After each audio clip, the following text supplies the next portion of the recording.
What's up guys? Kumusta kayo? It's me again, Joseph Kate. So for today's video guys, let's talk about BDO credit card, payment due date, total amount due, at saka minimum amount due.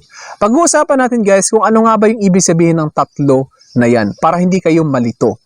Alin yung dapat yung bayaran at saka alin yung magkakaroon kayo ng penalties at saka magkakaroon kayo ng interest rates. Para naman at least maging aware kayo guys sa statement account or sa statement of account ng BDO credit cards ninyo. Pero bago yun, nais muna kitang imbitahan na mag-subscribe sa YouTube channel ko kung bago ka pa lang kasi marami pa po akong i-share ng mga tutorials, knowledge, and experience of mine in the future. Kaya naman huwag niyong kalimutan mag-subscribe para updated kayo lagi sa mga vlogs na i-upload ko. Yun lang po at sobrang maraming salamat po. So as you can see here, meron akong sample dito. Credit card statement BDO. Gold Mastercard. Then nakikita nyo dito guys is my Gold Mastercard PHP statement date, card number, credit limit, cash advance limit, at saka yung interest rate per month. Ito guys, nais ko kayong bigyan ng quick guide. So when we say minimum amount due, ito yung babayaran nyo lang yung portion, hindi siya buo. Yung portion lang ng total amount due or yung total statement balance. Minimum amount due is para hindi kayo magkaroon ng penalties at saka late payment fees. Other fees yon. Tapos yung payment due date, kailan nyo siya dapat bayaran? Dapat before this date, dapat bayaran nyo na. Para hindi kayo magkaroon ng extra charges tulad ng sabi ko. Kasi kapag nagbayad kayo, lagpas na August 11, so dapat before that date, makapagbayad na kayo. Kasi magkakaroon kayo ng interest charges, penalty, late payment fees, ang daming fees. Kaya naman dapat aware kayo sa payment due date ng credit card ninyo. Yun talaga yung pakatatandaan nyo, yung payment due date. So ngayon, gusto nyo bayaran ng buo, yung babayaran yung amount is yung total amount due, which is yung 18,635.09. So ngayon, kung hindi nyo kaya bayaran yung statement balance, like for example, 200,000 yan, 1 million, ganyan-ganyan, at yung minimum amount due lang yung babayaran nyo, pwede naman para maiwasan ninyo yung penalties. So ngayon, yung mangyayari sa minimum amount due, kasi yun lang yung binayaran nyo, yung remaining balance is magtutubo or magkakaroon ng interest charge which is 3%. Nakikita nyo na yan. Interest rate per month is 3%. Kaya naman dapat aware kayo guys kung ano nga ba yung dapat nyong gawin sa statement of account ninyo sa BDO credit cards. So here's the further explanation guys. The total amount due is the entire outstanding balance on your BDO credit card as of the statement cut off, including new transactions, fees, and previous unpaid balance. So sama-sama yan sila. The minimum amount due is the smallest amount you must pay by the payment due date to avoid late fees and keep your account current. So ibig sabihin, yung minimum amount due guys, maliit lang na halaga yan. Pero dapat bayaran nyo siya before payment due date para hindi kayo magkaroon ng late payment fees and penalties.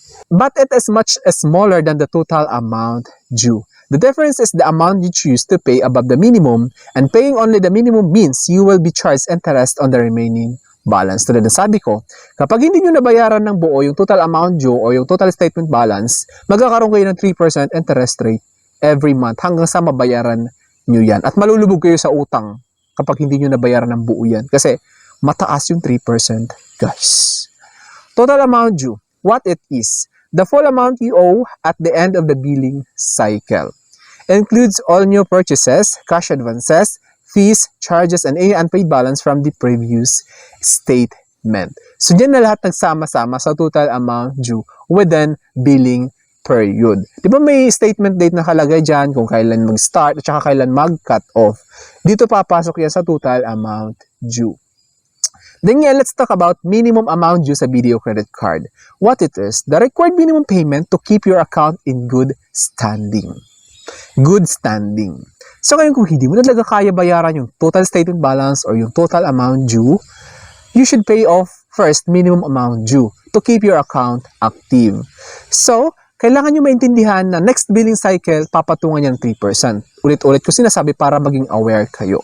Includes calculated based on your outstanding balance, which typically includes 5% of the sum of a few specific items, whichever is higher. So, 5% siya guys sa total statement balance or total amount due, whichever is higher. Then, impact. If you pay only this amount, you will be charged interest on the remaining balance. Tulad ng sabi ko, kapag hindi nyo nabayaran ng lahat, yung natira, 3% yung ipapatong on the next billing cycle. Then ngayon, the crucial part, yung pinakamahalagang dapat nyong malaman is yung payment due date ninyo. What it is? The deadline to make at least the minimum payment. So, payment due date is important because kahit minimum amount due yung babayaran nyo, dapat before due date, mabayaran nyo siya. Before kayo magkaroon ng extra charges at masira yung credit history or credit records ninyo sa bangko. Importance. Paying the full total amount due by this date avoids finance charges on new transactions.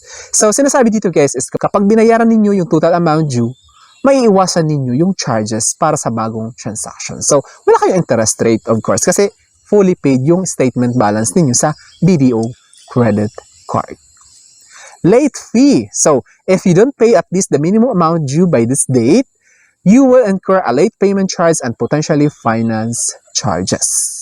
So, hello guys, kapag hindi kayo nakapagbayad ng minimum amount due during this date, magkakaroon kayo ng penalties, late payment fee, interest charges, lahat-lahat. At doon na kayo malulubog sa utang. Kaya naman dapat kahit papano maintindihan ninyo kung ano yung payment due date. Dapat alam ninyo kung kailan kayo magbabayan ng BDO credit card bills ninyo. Make sure lang guys na 5 days before due date, magbayan na kayo. Kasi may 3 days posting date si BDO minsan. Nadidelay yung posting. So kapag naabutan yung payment due date ninyo, na hindi pa posted yung payment nyo, it's because 1 day na lang kayo nagbayan, matcha-charge pa rin kayo ng late payment fees and penalties. Then ngayon, let's talk about the difference. The difference is the portion of the total amount due that you pay beyond the minimum amount due. So, ibig sabihin, yung portion lang ng total amount due is yung binayaran nyo guys. Kung minimum amount due yung binayaran nyo, hindi siya buo, portion lang. Ibig sabihin, kakapiranggot. Paying this difference or the full amount by the due date is the best way to manage your debt and avoid extra interest charges. So ngayon, kapag binayaran nyo ng buo, paying this difference in full amount. So yung statement balance ninyo, binayaran nyo yung total amount due, wala na kayong poproblemahin on the next month. Kasi walang ipapatong na interest charges doon. At you can live happily ever after. Charot. Wala kayong poproblemahin. It's because fully paid yung BDO credit card bills ninyo. Kaya naman guys, nais kong sabihin sa inyo to always use your credit card accordingly. Wag na wag kayo mag-overspend. Kung magkano lang yung pera ninyo sa wallet ninyo or sa savings account ninyo, yun lang ang isa-swipe ninyo. Never overspend. Kasi yun yung magiging reason, malulubog kayo sa utang. Ganun siya guys. Kasi bawat interest, 3% yun. Like for example, may 20,000 kayong outstanding balance. Magkano yung monthly niyan guys? 600 pesos yan sa 3%. Tuloy-tuloy yan, tuloy-tuloy. Since hindi mo kaya bayaran yung 20,000 at doon kayo malulubog sa utang sa katagalan. Kaya naman make sure lang guys, kasi maganda yung credit card actually. Maganda siya kapag na-manage ninyo yung finances nyo. Kapag hindi, doon na talaga kayo magkakaroon ng problema. So I think that's all for now. So sana may na-share ako. Don't forget to subscribe for my videos. It's me again, Joseph Kate, that says, we don't have cash because we go for cashless transactions. Bye-bye!